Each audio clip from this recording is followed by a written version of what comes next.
Bismillahirrahmanirrahim. Assalamualaikum warahmatullahi wabarakatuh. Alhamdulillahi rabbil alamin wa bihi nasta'inu ala umuri dunya wa din. Wassalatu wassalamu ala asyrafil anbiya'i wal mursalin wa ala alihi wa ashabihi ajma'in. Wa la hawla wa la quwwata illa billahil aliyyil azim. Qala Allah Ta'ala fil Qur'anil Karim yarfa'allahu alladhina amanu minkum walladhina utul ilma darajat. Wa qala Rasulullah sallallahu alaihi wasallam man salaka tariqan yaltamisu fihi ilman sahalallahu lahu tariqan ilal jannah. Amma ba'du ala sayyidil qurama wal fudala para kiai, para alim ulama, para asatidah ingatan kita ta'zimakan para sesepuh bini sepuh, tokoh agami, tokoh masyarakat ingin tansah kehormatan sedaya jamaah kula buka riyen bacane sedaya jamaah salat Isya, bapak-bapak, ibu-ibu, adik-adik ingkang tansah dimuliakan dening Allah saha kawula mulyakaken. Monggo sesarengan majelis ilmu wonten ing dalu punika kita wiwiti kanthi waosan ta'awudz saha suratul Fatihah sesarengan. A'udzu billahi minasyaitonir rajim. Bismillahirrahmanirrahim. Alhamdulillahi rabbil alamin. Ar-Rahmanir Rahim. Maliki yaumiddin. إياك نعبد وإياك نستعين اهدنا الصراط المستقيم صراط الذين أنعمت عليهم غير المغضوب عليهم ولا الضالين.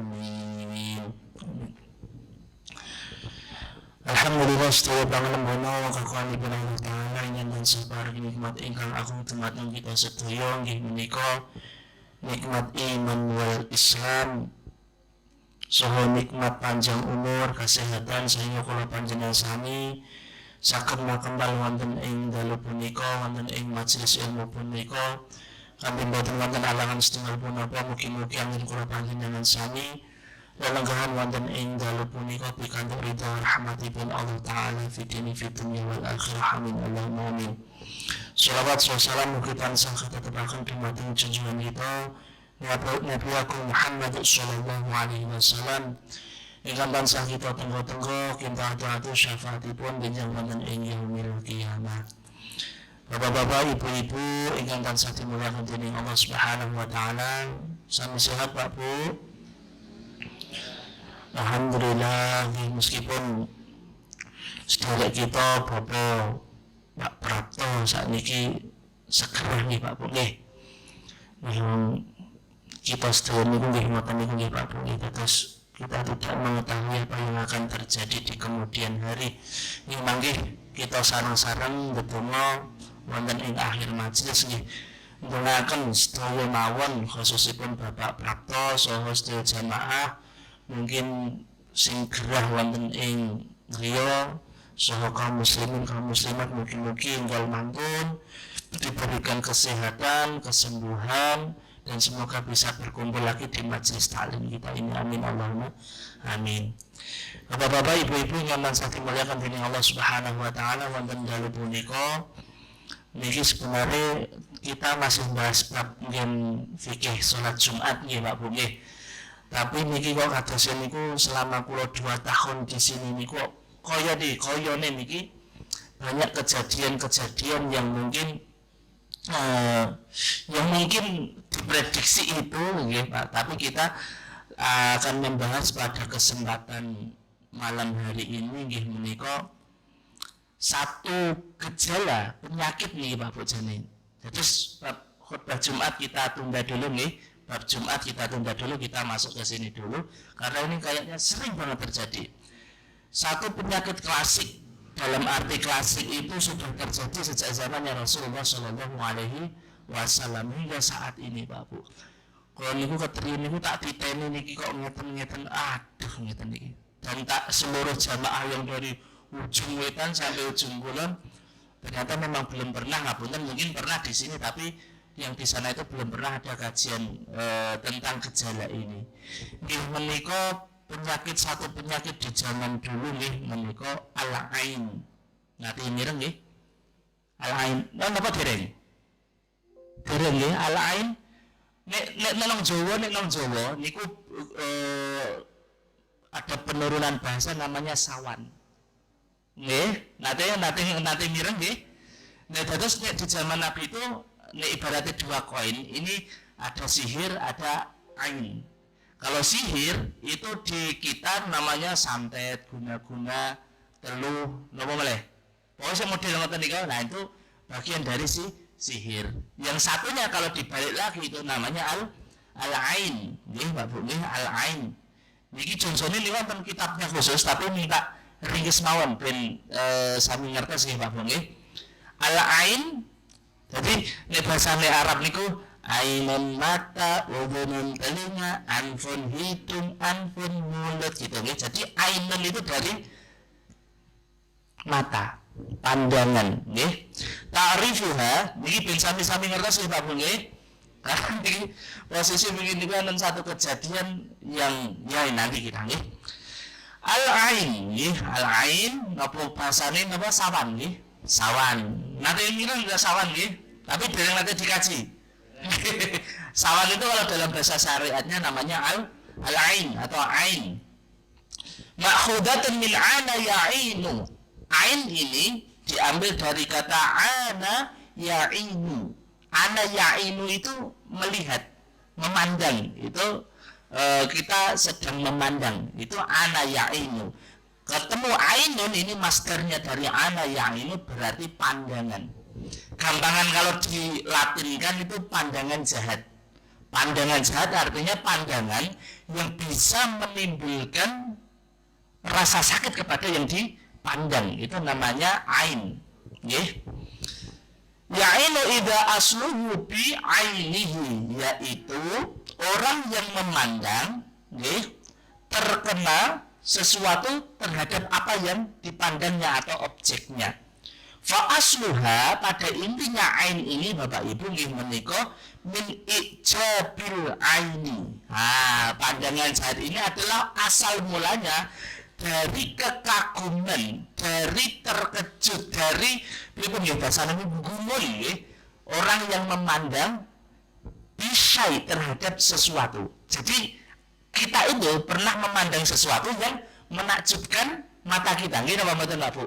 Mbuh kepethuk, mbuh ngapunten nonton kok ana wong kok ayune kok ngono, ana wong kok gantenge kaya ngono, atau kita melihat mungkin ada anak yang lucunya seperti itu, atau melihat binatang wah kok bagus sekali. Nah, itu hal-hal yang apa Pak Bu? Yang mengagumkan pandangan kita, mata kita. Jadi ain ini adalah awalnya kekaguman pandangan kita melihat sesuatu, itu menjadikan ain, namanya ain.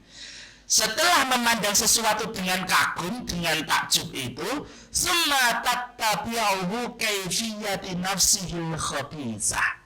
Dari mata turun ke hati, dari mata turun ke hati. Summa tattabi'uhu, setelah memandang dengan takjub, ain ini atau sawan ini, itu diikuti kaifiyah respon nafsihi, jiwa al-khabithah, jiwa yang kotor, jiwa yang negatif. Jadi ada apa? Setelah dari mata, wah takjub nih posisi, wah kok luar biasa itu. Tetapi setelah itu masuk ke dalam hati, di dalam hati ini ada unsur jiwa negatif. Apa negatifnya Bapak Ibu? Iri, hasad. Jadi pengen itu tapi aku pengen untuk nikmat saya mana? Kayak jadi posisinya dari mata turun ke hati. Summa tasta'inu ala tanfidhi sammiha binadhariha ilal ma'ini.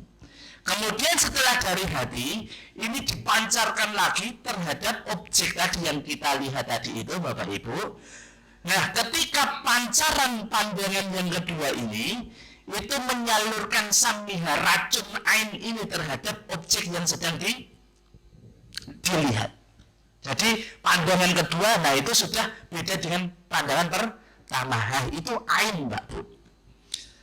Makanya ain ini adalah isobatul ain huirahu bi ainihi. Jadi dari fatwa Lajnah Ad-Daimah menyebutkan bahwa orang yang memandang ini isobah menimbulkan huirahu gangguan terhadap objek yang lain, orang lain, benda yang lain dengan pandangan matanya. Jadi gampangannya ngeten Mbak Bu. Kalau orang atau hewan terkena ain itu minimal banget orang atau hewan tersebut bisa sakit. Paling parahnya benda yang terkena ain langsung bisa meninggal dunia seketika itu. Itu kalau ain, Mbak Bu. Nah, ada versi Mbak Bu? Momennya ngapunten tentang mriki momennya ada kambing ras kali gesing nggih. Kula saya kan kula mik ngertos nggih. Ras kali gesing momennya jenengan ngertos kambing ras kali gesing kuwi posisi kambing yang tidak biasa di kandang dari tingginya, gedenya, posturnya, apa nih, pasungannya, telinganya, matanya, itu semua pokoknya kok gede api ya. Nah ini kan kita kagum Mbak Bu ya, kagum seperti itu. Pernah nggak Bu di Pak Bu di sini ada satu hewan kontes yang mungkin orang itu kagum dengan hewan tersebut, sudah sudah ditawar sekian ratus juta karena saking bakal tak tapi tiba-tiba entah berapa hari atau berapa waktu hewan tersebut tiba-tiba mati. Nah padahal ngapunten tidak ada gejala sebelumnya, loro ya ora, pileken ya ora, debok ya ora, tapi tiba-tiba hewan tersebut mati. Atau mungkin jenengan pamane satu ketika jenengan punya sesuatu, momennya gampang, jenengan punya ternak. Setelah mana, kemudian di video, postinglah di WA, alhamdulillah bateni, alhamdulillah lahir loro, lahir telu. Tidak sekian lama ratakan gede, ternyata tidak rezekinya, mati. Atau mungkin Pak Bu, ketika kita melihat orang yang ngapunten ora pernah loro, wonge kuat, wonge ayu, wonge atau anak kecil ini biasanya yang paling sering itu anak kecil. Anak kecil yang lucu-lucu itu waduh lucunya tuh, ya gemes banget. Apalagi ibu nih kalau lihat anak kecil putu nih, wah kok putu ini pokoknya paling pinter, paling rapi, paling tak sayang, pokoknya paling cantik sedunia. Tiba-tiba dia sakit, panas. Ini sering terjadi Pak Bu. Bahkan ada yang begini Pak Bu. Ada dari Rocky, dari teman saya. Jadi ada seorang ibu itu mau ke pasar biasa belanja lah pagi itu, membawa anaknya yang kecil. Anaknya ini memang imut, lucu lah begitu gampangannya. Dibawa ke pasar muter untuk beli ngapunten sayuran ini. Kan kalau ke pasar nggak bakal kan biasanya kalau ke pasar itu kita sekalian beli yang untuk 3 hari 4 hari bahkan 1 minggu, ke sana sini. Nah anak ini yang kecil ini posisi sehat, seger pokoknya. Akhirnya dipuji, dikagumi oleh orang-orang yang ada di pasar. Wah ini lucunya, wah anaknya kok gendul, anaknya kok semuanya segala macam. Sampainya di rumah, turunkan dia di kasur, seketika itu langsung meninggal dunia. Nah nanti juga ada hadis sahih yang menjelaskan tentang peristiwa-peristiwa seperti ini. Nah itu adalah gejala penyakit ain. Penyakit ain itu kurang lebihnya seperti itu. Jadi ada ketakjuban, kita itu memandang sesuatu dari objek tertentu, ya, kemudian mungkin diiringi dengan rasa iri, hasad, dengki. Bahkan tanpa hasad dengki pun ain itu bisa muncul dengan sendirinya. Nah itu. Kalau digambar kemauan ya, jenengan mungkin pernah mengalami, ini seperti ini tiba-tiba gini. Momennya nggak boleh dipuji, dembin nganu kira saya jadi syukur kenal, saya pokoknya suka ini crazy rich, sangat gila banget pokoknya tengahnya ngapunten suka, tapi tiba-tiba uangnya tiba, sakit segala macam, akhirnya harta bendanya itu untuk mengobati dirinya segala macam. Bisa jadi juga dari penyebab al-ain. Nah, bagaimana kajian al-ain ini dalam syariat? Bahwa al-ain haqqun, Ain itu nyata adanya nyata. Sawan lah bahasanya, karena mungkin di Jawa lebih terkenal sawan dibandingkan dengan ain itu sendiri. Kata Rasulullah Shallallahu Alaihi Wasallam, satu riwayat dari Imam Muslim nomor 2188, bahwa Rasulullah Shallallahu Alaihi Wasallam bersabda, al-ain haqqun, ain itu nyata adanya. Walau kana syai'un sabaqal qadar, sabaqathul ain. Sekiranya, Bu, ada sesuatu yang bisa mendahului qadarnya Allah, ketetapan Allah, maka ain itu bisa mendahului qadar tersebut. Satu-satunya yang bisa mendahului qadarnya Allah adalah al-ain. Dalam sebuah hadis hasan riwayat Al-Bazzar, Rasulullah Shallallahu Alaihi Wasallam juga bersabda, aksaru man yamutu, kebanyakan orang yang meninggal dunia ba'da qada'illahi wa qudratihi bil aini. Kebanyakan orang yang meninggal setelah qadarnya Allah itu dari ain. Nah, ain itu sebagai salah satu di antara penyebab kematian itu terbesar setelah qada dan qadarnya Allah. Ngeten, Mbak Bu. Makanya dalam riwayat Muslim nomor hadis 2195, an Aisyah qalat, dari Aisyah, sinten Aisyah, Mbak Bu? Istrinya Kanjeng Nabi. Dari Aisyah yang mengatakan bahwa Rasulullah Shallallahu Alaihi Wasallam ya'muruni, Nabi itu memerintahkan kepadaku, kata Aisyah itu memerintahkan untuk apa? An astarqiya minal ain, agar aku diruqyah dari penyakit ain. Nah, gampangannya Pak Bu, al-ain ini adalah satu indikasi rasa sakit dalam diri yang mungkin tidak terdeteksi secara medis. Diuji lipnya, diuji jantungnya, paru-parunya, semua fine-fine saja.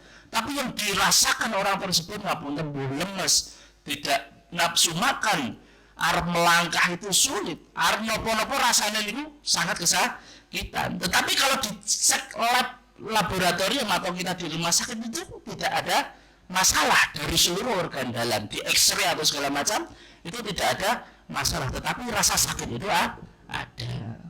Nah, itu adalah al-ain. Sebabul ain, sebabnya terjadi ain. Waqad amarallahu nabiyahu Muhammad sallallahu alaihi wasallam bil isti'adah. Allah Subhanahu wa taala memerintahkan nabinya, yaitu Nabi Muhammad sallallahu alaihi wasallam, bil isti'adah. Untuk apa? Untuk berlindung, isti'adah. Dari apa? Minal hasid, dari orang yang hasad, yang dengki, yang iri. Qala, Allah berfirman, min syarri hasidin idza hasad. Berlindung dari keburukan, dari kejahatan orang yang hasad apabila dia hasad. Jadi orang hasad itu, Pak Bu, itu keburukannya itu bisa menimbulkan penyakit ain, Pak Bu. Nggih. Jadi posisinya memang ada secara apa nggih? Jasadiah, bisa jadi orang iri, orang hasad itu bisa langsung ngapunten berbuat napa nggih? Yang berbahaya kepada yang didengki. Tetapi ada kalanya orang yang hasad ini lebih banyak memendam rasa iri dengkinya di dalam hati terhadap orang lain. Nah, kalau hasadnya ini, keburukan orang hasad, apabila dia sudah hasad, itu bisa memancarkan melesatkan yang namanya al-ain kepada diri kita. Makanya ngapunten Pak Bu, sak elek-eleke awak dhewe, sak kurang-kurangnya kita, sak serendah-rendahnya kita, pasti ada orang yang hasad terhadap kita. Pasti ya ngapunten Pak Bu. Sak kurangnya awak dhewe ngapunten pomane sugih ya ora, omah ya mung ngono, duit ya ora duwe, ya wis palene duwe siji apa loro ngapunten. Secara duniawi kita itu tidak punya apa.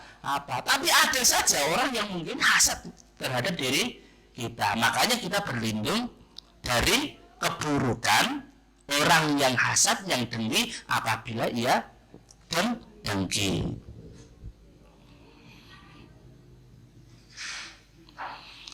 Fakul ain hasidun, dan setiap orang yang terkena ain ini, jadi kalau ada orang terkena ain, pasti dari orang yang hasad, pasti dari orang yang dengki terhadap orang tersebut. Jadi orang yang terkena ain pasti bersumber dari orang yang hasad terhadap dirinya, orang yang dengki terhadap dirinya. Walaysa kullu hasidin ainan, tetapi tidak semua Pak Bu, orang yang hasad, orang yang dengki itu bisa menimbulkan namanya al-ain atau sawan. Paham Pak Bu? Jadi kalau ada orang terkena ain pasti dari orang yang hasad, tetapi tidak semua orang yang hasad, orang yang iri, orang yang dengki itu bisa menimbulkan ain. Jadi ain ini ngapunten itu atas izin Allah Subhanahu wa taala. Sehingga Bapak Ibu yang dimuliakan Allah Subhanahu wa taala, perlunya kita berlindung begitu dari min syarri hasidin idza hasad, dan yang awalnya adalah min nadhari ijaban, dari pandangan manusia yang kagum terhadap sesuatu. Okay? Jadi ini posisi Bapak Ibu yang dimuliakan Allah. Antan ujian darah di samping ini Pak boleh. Kalau boleh nggih. Bismillah. Mboten sami wae. Wah niku mulih jan mangke niku mene niki jan kudu sak niki.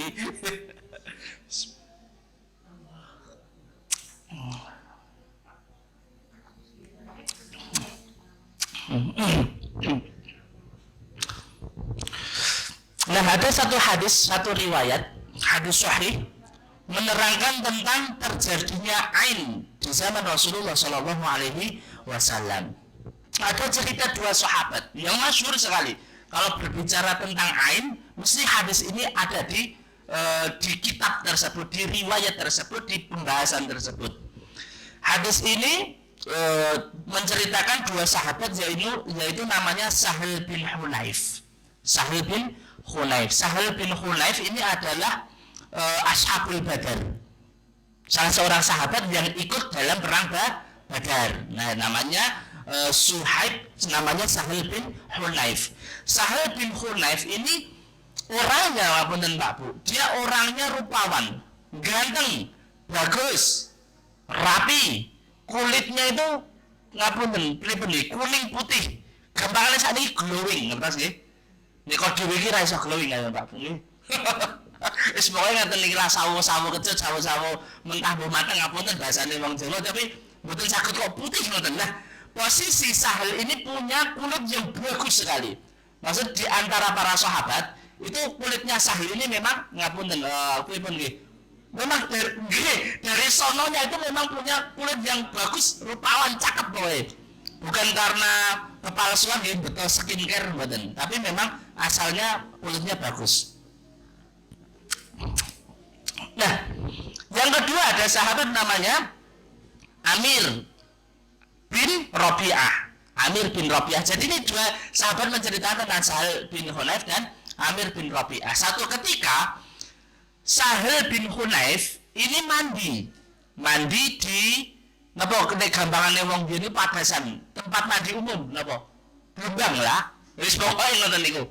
Jadi Sahal ini mandi di Blumbang di padasan apa lah jenenge? Namanya ketika itu namanya Al-Barrah. Jadi nama padasan yang buat mandi umum itu namanya Al-Barrah.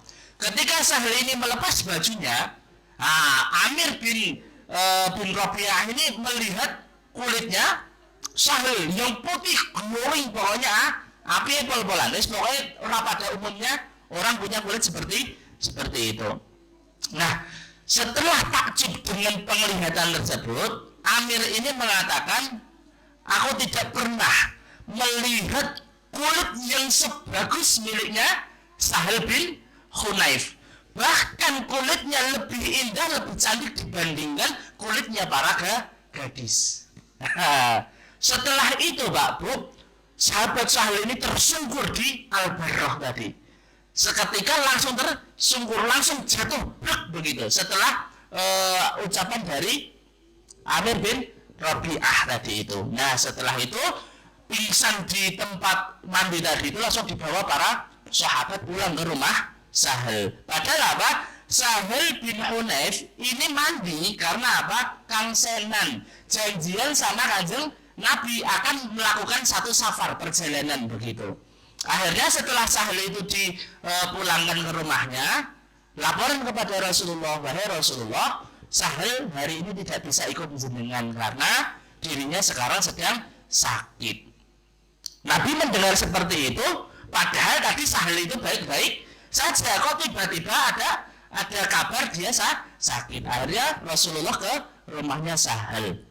Akhirnya Sahal menceritakan tentang kondisinya, tentang cerita sahabatnya tadi yaitu Amir bin Rabi'ah, cerita semuanya. Akhirnya Nabi mengatakan, kenapa kalian hendak membunuh saudara kalian sendiri? Maksudnya apa? Dengan pujian tadi itu bisa membunuh saudaranya sendiri. Rasa takjub tadi itu. Nah setelah itu Rasulullah memerintahkan kepada Amir bin Rabi'ah ini, kamu sekarang Amir pergi wudhu. Air bekas wudhumu taruh di ember, ngapunten bahasane bejana lah, taruh di ember lah gampangannya di sini. Bekas air wudhumu bawa ke sini nanti. Nah setelah itu Amir pergi mengambil air wudhu, air bekas wudhunya itu masih di dalam bejana, kemudian dibawakan di hadapan Rasulullah SAW. Setelah itu Sahal bin Hunayf ini dimandikan dengan air bekasnya Amir bin Rabi'ah tadi. Setelah dimandikan, seketika si Sahal ini langsung sembuh, langsung berdiri, langsung sembuh begitu saja. Akhirnya pergi bersama Rasulullah SAW. Nah ini penyakit ain itu sudah dari sononya sudah ada.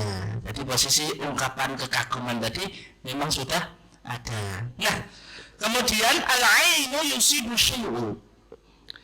Jadi ain ini juga bisa menyebabkan gangguan terhadap sesuatu benda mati ya Bu, yang tidak bernyawa. Kalau benda ini terkena ain, minim sekali benda tersebut rusak. Tapi kalau terkena ain yang cukup lumayan dahsyat, benda ini bisa hancur. Mungkin ya ngapunten, jenengan nanti punya kendaraan lah momen nggih. Sebenarnya kendaraan ini anyar Pak Bu. Kan terkadang kalau kita punya satu kendaraan harta begitu yang kita cintai, gampangannya motor lah, momennya perumpamaan buat nggih. Jenengan mesti punya satu kendaraan di rumah itu yang menjadi kelangenan, ngampunin. Napa kelangenan bahasa Andri? Napa nggih? Kesukaan. Itu kendaraan favorit saya. Ora tau dinggum, gelap terus, dikit wah nanti kinclong pokoknya. Jadi mengkilap begitu ya. Tapi pernah nggak jenengan merasakan kalau benda yang kita sukai tersebut, yang kita kagumi gampangannya, bola-bali jaluk jajan, ngapunten. Tidak kok rusak, tidak kok servis, tidak ini kok harus ganti kok jaluk ganti meneh, tidak kok ini. Nah Bu, itu diantara kekaguman kita terhadap barang milik kita sendiri itu bisa menyebabkan ain. Paling mentok bisa dahsyatnya yaitu dengan kehancuran. Bagaimana ngapunten? Gimana ngeten lho? Ada tetangga atau siapa saja gitu punya motor baru gede, wapi. Wah, akhirnya orang itu banyak kagum. Si fulan ki wong ra dudu tuh iso tuku motor wapi kaya ngono. Kae. Wis pokoke dikagumi banyak orang atau dikagumi oleh teman-temannya, saudaranya, kerabatnya segala macam. Suatu ketika dia pergi dengan kendaraan tersebut, akhirnya apa? Kendaraan tersebut tertabrak mobil lah, terpleset ke jurang lah sehingga hancur dengan penumpangnya sampai meninggal dunia. Nah, Pak Bu, ain dahsyatnya bisa seperti itu. Padahal yo ngapunten. Momennya lah koncone awak dhewe sendiri sampun dituntut Allah Subhanahu wa taala. Vanessa Angel ngertos? Artis. Saya gadah TV, kalau niku mireng-mireng ngomong betul gadah TV. Vanessa Angel Pak Bro ngertos? Nah, posisi syukur kejadian atas buatan niku sebelum kejadian itu bagaimana merayakan mobil barunya. Apa mobilnya warna putih itu? Pajero. Ngertos niki can dilere saking mriki mesti ngertos. Jadi posisi Pajero ini ditaruh di rumah. Sebelum pergi ngapunten syukurannya gampangannya wah di live TikTok live IG, tapi kita lihatnya di live apa niku jenenge YouTube lah. Di YouTube itu banyak sekali yang komen, wah semoga aku besok bisa beli mobil seperti itu, wah bagus sekali mobilnya, keluaran terbaru segala macam. Artinya apa? Mobil itu banyak sekali yang mengagumi, Pak. Bos mengagumi itu yang kita sebagai netizen atau mereka yang hadir di dekat mobil tersebut. Bayangkan Pak Bu, mobil Pajero keluaran pabrik, ngapunten banget. Kalau kita lihat dari segi remnya, wes kaya apa remnya mobil anyar iki ibaratnya urung salah ditembaki wis manjut gitu ya, empuk gitu ya. Ibaratnya Pajero ketemu polisi tidur 15 itu, gitu ya.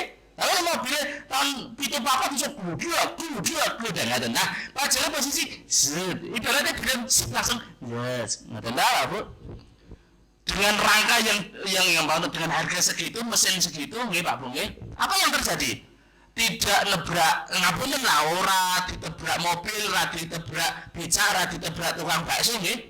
Dia kecelakaan tunggal sampai remuk hancur mobilnya tersebut. Berkeping-keping Pak Bu nggih. Ibaratnya rangkanya nanti hilang Pak Bu nggih. Mentok nek pamane nek teng mriki kecelakaan mobil iki jeng pavane jujur mentok ya mepet ngerak. Nah, penyok lah gitu. Ini kok sakit hancur seperti itu. Nah, Pak Bu, ini hati-hatinya ain itu dahsyatnya bisa seperti itu, Pak Bu. Nih, ngapunten sehingga ketika kita memiliki, nah terus nanti bagaimana lanjut nanti? Makanya Rasulullah Shallallahu Alaihi Wasallam itu mengajarkan doa kepada kita. Apa doanya? Hadis sahih riwayat Abu Dawud. Rasulullah Shallallahu Alaihi Wasallam itu sering berdoa, Allahumma inni as'aluka. Ya Allah, sesungguhnya aku memohon kepadamu al-afwa, ampunan ya Allah, wal afiyah, keselamatan ya Allah, fid dini, pada agamaku, wa dunyaya, pada duniaku ya Allah, wa ahli, pada keluargaku, wa mali, pada harta bendaku.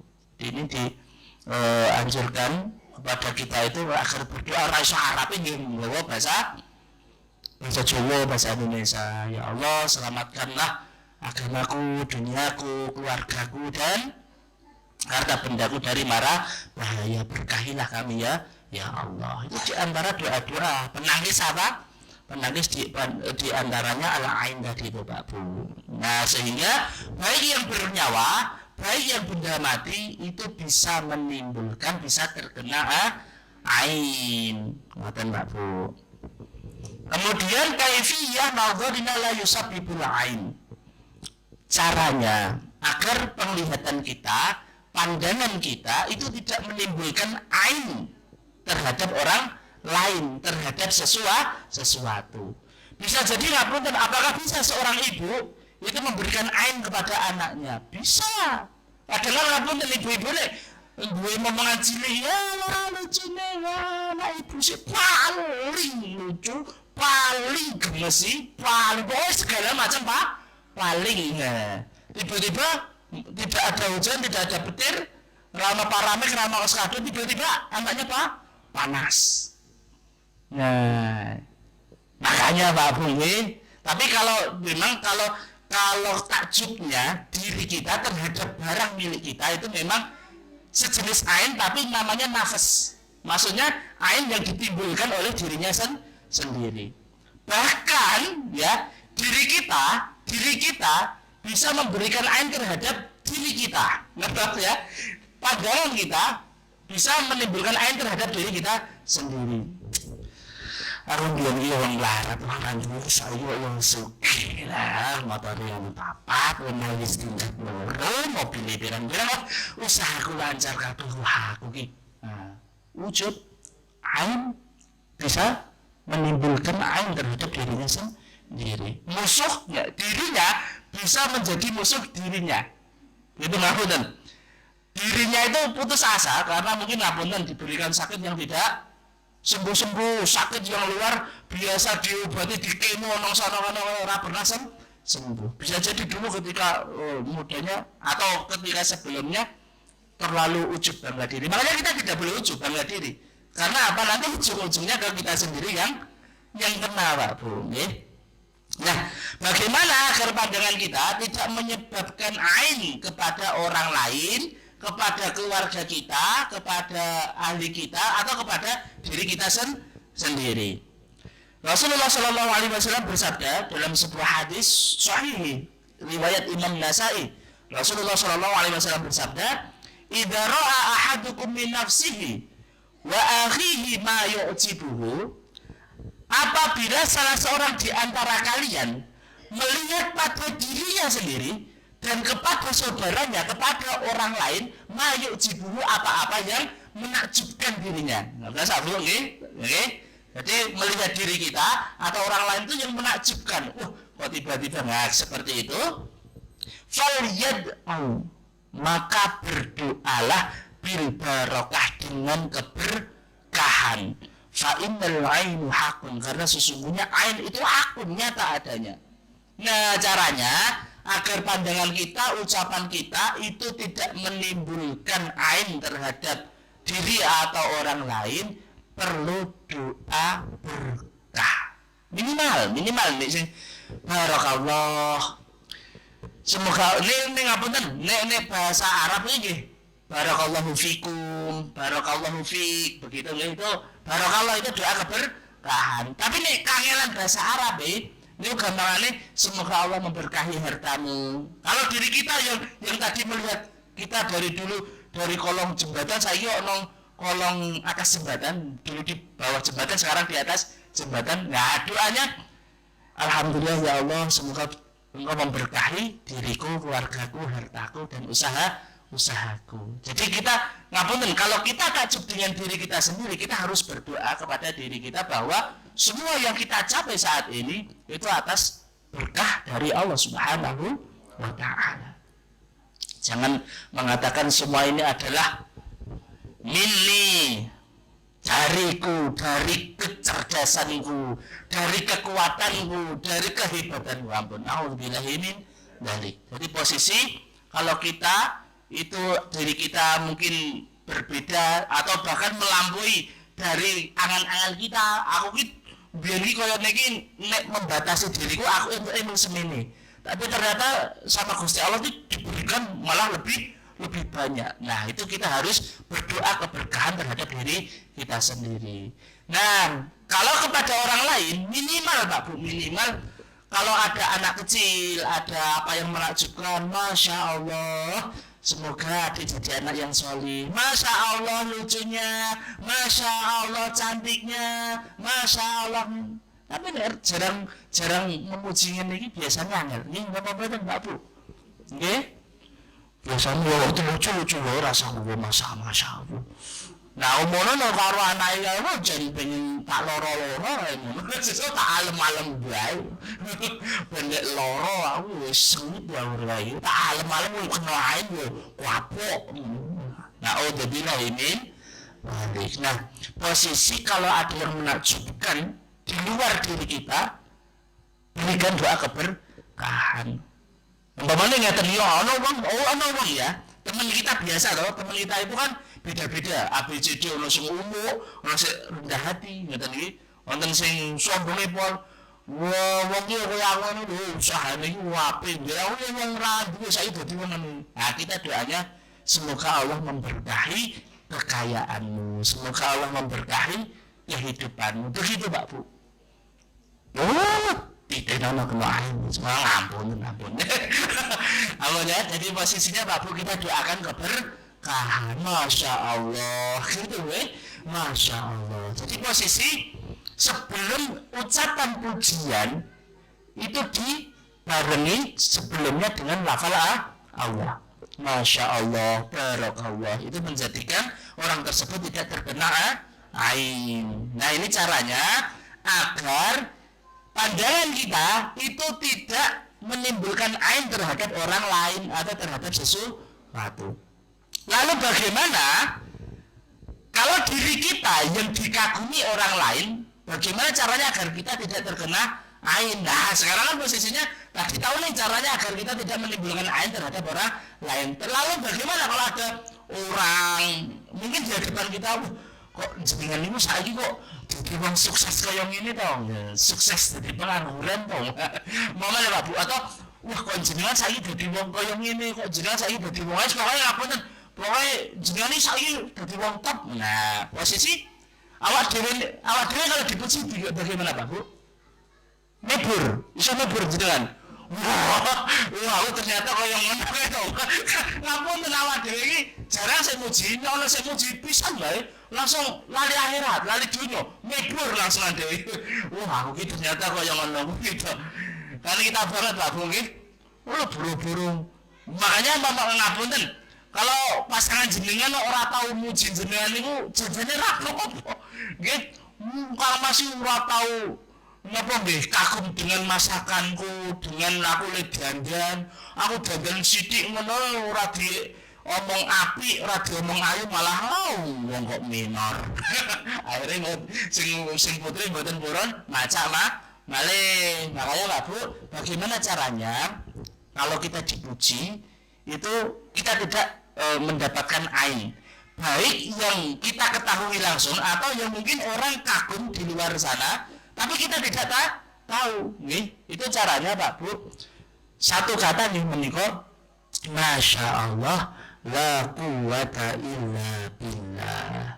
Masya Allah la quwata illa billah. Nek kaya kangelan ya Masya Allah la haula wala quwata illa billah. Semua atas kehendak Allah, tidak ada daya, tidak ada kekuatan kecuali dari Allah Subhanahu wa ta'ala. Yang kedua, hadza min fadli rabbi. Semua ini datang dari karunia Allah Subhanahu wa ta'ala. Jadi ibaratnya itu kalau kita dipuji, kita dikagumi, kita kembalikan lagi kepada Allah. Karena semua pencapaian kita, semua yang kita dapatkan, yang kita kumpulkan saat ini, semua atas kehendak dari Allah Subhanahu wa ta'ala.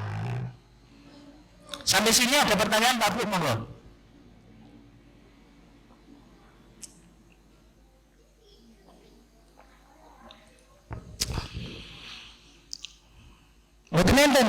Boten enten niku blong napa piong?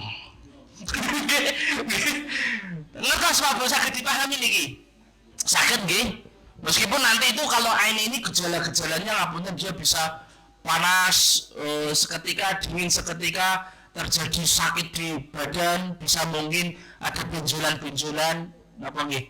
Gampangannya kalau ain ini nembusnya dari dalam ke luar. Jadi posisinya kalau sakitnya ngapunten, itu kan ain itu dibarengi dengan setan, dengan jin ngapunten. Itu nanti gampangannya dia masuk ke badan kita baru ditusukkan. Jadi posisi mungkin ada benjolan-benjolan si ragenah ngaten Pak Bu nggih. Tiba-tiba, kok ini lo benjolan nongken ini ceritanya sekolah nanti. Nah, ngaten niku. Makanya mangke tak ajari carane jenengan niku berobat. Jenengan sendiri bisa melakukan obat tersebut. Melanjut sedikit malu nggih. Lalu pripun caranya agar kita tidak terkena ain tadi? Satu Pak Bu, hindari pamer. Pamer ini ngertos sih, benar nonton barang baru jadi pamer ki. Ini tradisi, sebenarnya kalau tradisi orang Mesir sana, mereka kalau punya barang baru, apa mawon itu disembunyikan. Kalau bisa tetangga itu tidak ada yang tahu. Kalau ada barang baru, ibaratnya dinggo, tapi mereka itu primpen Pak Bu. Ini awak dewi kan, gimana baru, sekrek alhamdulillah satu motor. Anyar, nggih ngapunten. Sekrek alhamdulillah omah wis finishing 80%, kurang 20%. Sekrek alhamdulillah duwe kandang anyar. Ngapunten. Hal-hal yang semacam itu hindari.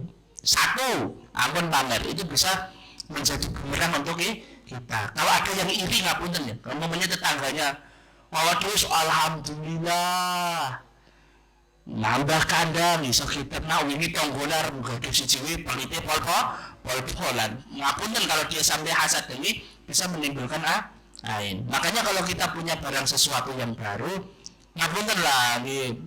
Ojo pamer lah. Niki pamer ini posisi memang cukup berbahaya Pak Bu. Karena apa?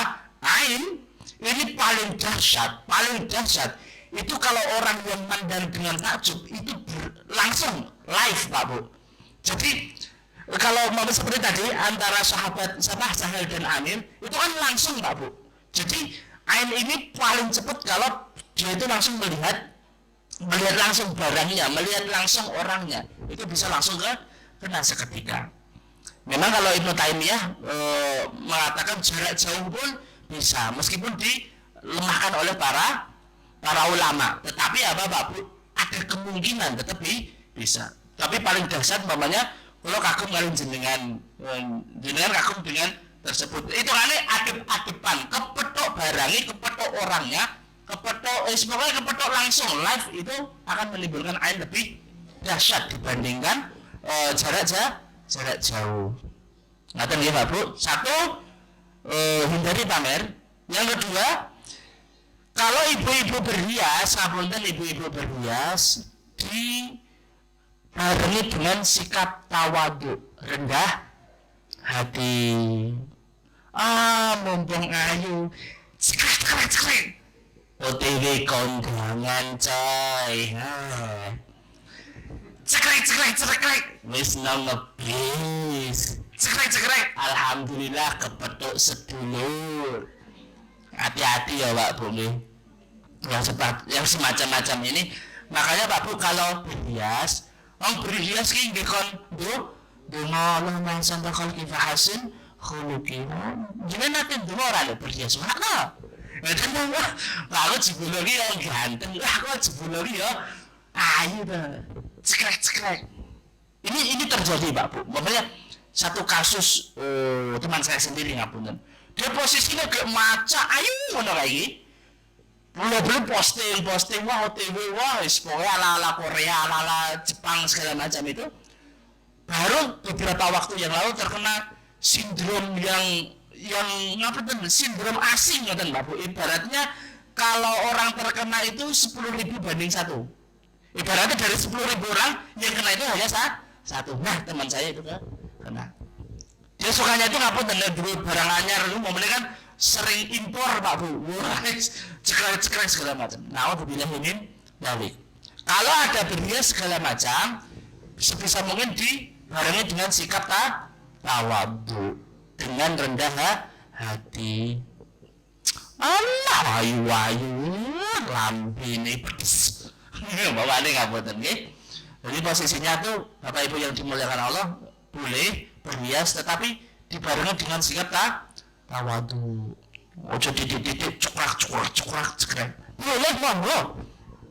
Ya mangkene kena ain nggih jenengan obati dhewe nggih. Yang selanjutnya perbanyak doa. Minta perlindungan kepada Allah, perbanyak zikirnya, perbanyak ta'awudnya. A'udzubillahi minasyaitonirrajim. Atau ngapunten doa setelah zikir ba'da shalah itu ditekuni. Makanya di sana kan dianjurkan untuk baca ayat kursi, trikul nggih, qul huwallahu ahad, al-falaq dengan Anas. Karena dulu sebelum datangnya Muawwidhatain ini, al-falaq dengan Anas itu Nabi ngapunten sering terkena sihir dari musuh-musuhnya. Kalau terkena sihir, itu Nabi itu bisa demam tinggi, bisa ngapunten, bisa badannya itu tiba-tiba langsung jatuh sakit. Gampangannya wong niku nek kepethuk niku nek basare teng mriki kena tenun, kena santet. Nah, itu posisi karena kita dalam keadaan kosong. Hati kita itu tidak ada Allah. Kita jarang pikir, jarang mengingat Allah. Zikir pagi petang ya ora tahu, boro-boro arep zikir, arep surat wirasem tak. Jadi wong-wong yang seperti ini Pak Bu, ngapunten, yang kosong dari ini sangat mudah untuk sihir ataupun ain itu masuk ke dalam dirinya. Karena apa? Benteng pertahanannya itu bukan enten. Kalau ada pun tipis, celahnya sangat mudah. Sehingga dianjurkan zikir sing tenanan, ta'awud sing tenanan. Ngapunten kalau sehabis sholat kita dianjurkan untuk baca ayat kursi, trikul itu untuk ngapunten. Itu sebenarnya ru'yah untuk diri kita sendiri Pak Bu, ru'yah diri kita untuk perbentengan benteng kita. Ngapunten sebenarnya diri kita itu ada jin setan yang sudah ada di dalam diri kita. Makanya setiap kita tidur itu kan ada 3 ikatan, setan ngikat, gitu? Nanti mirang hadis nih kok. Nah diikatnya di sini Pak Bu, di tengkuk, di ujung kerongkongan sini, tengah leher apa nih? Biasanya apa nih? Tengkuk. Nah, di sini ada 3. Jadi posisi diikat teng mriki niki. Ketika sudah wudu, ucul siji. Ketika sudah sholat, lepas 1. Ketika sudah zikir kepada Allah, lepas semuanya. Nyawane balik kak? Abdi. Nah, makanya ora bakal jenenge tangi turu gerike langsung joget-joget ora bakal. Karena di sini masih diikat Pak Bu. Jenenge itu bisa diikat oleh setan. Nah, setan itu bedanya ngeten Pak Bu. Ada yang setan itu bisa kita kendalikan, ada yang tidak bisa kita kendalikan. Kayak wong ngapunten, kayak umpamanya kita itu sering ngaji, sering seperti ini, kalau kita ru'yah insya Allah tidak akan ada efek, tidak ada pengaruh ngapunten, tidak ada reaksi lah begitu. Tetapi mereka yang ngapunten sudah dikendalikan dari dalam.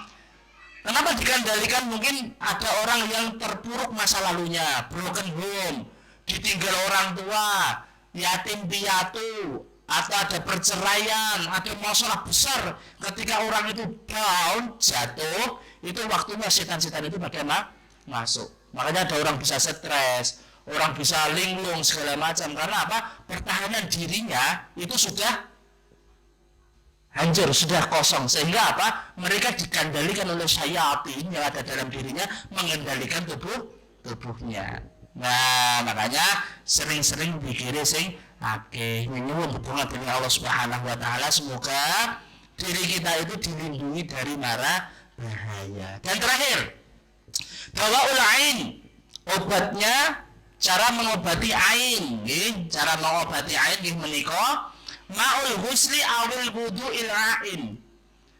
Bekas air mandi ataupun air wudhu orang yang memberikan ain.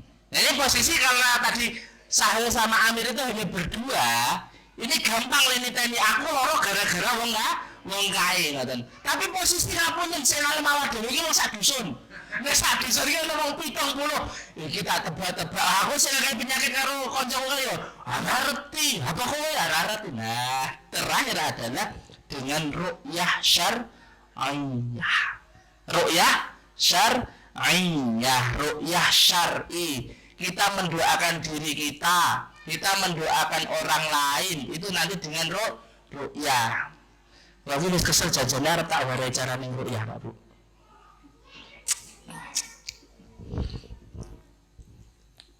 Pak cari, ini aku panas banget toh, dikira-kira teko ampun enten. Toko dulek ngoten kinten pripun. Wingi niki mangsa adem saling ngomong sore panas iki. Pikir ngene iki ana gejala nggih. Nggih. Nate jenengan ru'yah. Pernah belum ru'yah? Ibu belum. Bapak-bapak belum pernah ru'yah. Ngapunten karena ru'yah kalau sudah sampai Sedayu, sampai sini, sampai Purworejo sama Samigalo, itu ketemunya ru'yah itu identik dengan jin, dengan setan, dengan santet kan begitu loh. Padahal ru'yah itu tidak, ngapunten bukan untuk yang ya itu nanti bisa, tetapi sebenarnya ru'yah itu untuk menenangkan diri kita. Ala bidzikrillah tatma'innul qulub. Untuk jiwa kita itu agar tenang, damai, begitu nggih, dengan ru'yah. Enten waktu sekedhik mau belajar ru'yah? Boleh? Nggih. Ru'yah ini Pak Bu, ini ru'yah itu bisa untuk diri kita. Orang ngeten, tidak seperti ini. Aku ki ru'yah munjur, wah aku sing ngobati wong kesurupan. Wah aku tidak harus gitu. Kita bisa ru'yah diri kita sendiri, ru'yah anak keluarga kita. Ini kalau ru'yah ini sebenarnya sudah sering saya praktekkan. Kalau anak-anak saya sedang demam tinggi, sedang pilek cumplung ngoten niku ru'yah. Saya pun sendiri kalau seumpamanya sedang posisi flu itu kan bergesi Pak Bu. Ru'yah sendiri. Dan alhamdulillah selama punya anak 4 itu, ngapunten mungkin tidak jarang saya itu langsung panas paracetamol apotek enggak, tapi tak beri waktu 1 atau 2 hari itu tak rukyah dulu anak-anak itu. Dan alhamdulillah bisa bu. Sehingga apa? Kalau kita bisa rukyah, nanti kita bisa merukyah anak kita, istri, suami mungkin yang sakit, atau ngapunten nek jenengan tindak jenguk orang sakit, orang mengincar ke amplop. Jadi posisi donake rukyah orang yang sedang sakit. Aku ini sudah diajari doa al-kafir rukyah, tapi dengan kita rukyah ini monggo semua Pak. Iya boleh. Sakit nggih. Jadi rukyah itu Pak Bu sebenarnya Al-Fatihah jenengan hafal. Ayat kursi hafal nggih. Trikul hafal nggih, kulhu, falak sama anas. Wis paling gampang itu dulu nggih. Rasa sing macam-macam dulu. Itu untuk minimal dasar seperti itu. Dan untuk ngapunten senjata rukyah ini ngapunten kalau seumpamanya memang ya jenengan ketemu kesurupan di mana jenengan bisa ngobati. Kalau kesurupan, dia bakal niku kesurupan. Akan apa nih? Begini kok pas kajian kula teng sebelah niku, yo awak dhewe jajal belajar rukyah. Sampeyan sadari to nek dadi buta. Heeh. Sok kepethuk jin ora? Akan action kok Pak. Ora temenanan lho kan. Kalau kabeh iki ning action kabeh ono sing temenanan gitu. Wong lagi karena kalau dene dadi iki koyo wong wis lapo terus lulus koyo wong cenanu. Kayak sampe iki wirah jenengan kok kalau bentenan ora kan ning action. Mungkin tapi umpamanya di desa kita, di tetangga kita, kalau seumpamanya ada yang sakit rukyah ini Pak Bu, itu salah satu di antara metode dari Nabi Shallallahu Alaihi Wasallam dan diamalkan oleh para salafus soleh, para sahabat. Itu mereka dulu itu ketika tersengat kalajengking, terkena kelabang, ular, itu mereka ataupun demam, itu mereka metode pertama rukyah. Kenapa rukyah? Rukyah ini diantaranya sebagai salah satu metode kita hanya berpegang Allahus Samad. Kita bergantung kepada Allah Subhanahu wa Ta'ala. Wis pokoknya jenengan ngaos ngeten iki aja nganti jenengan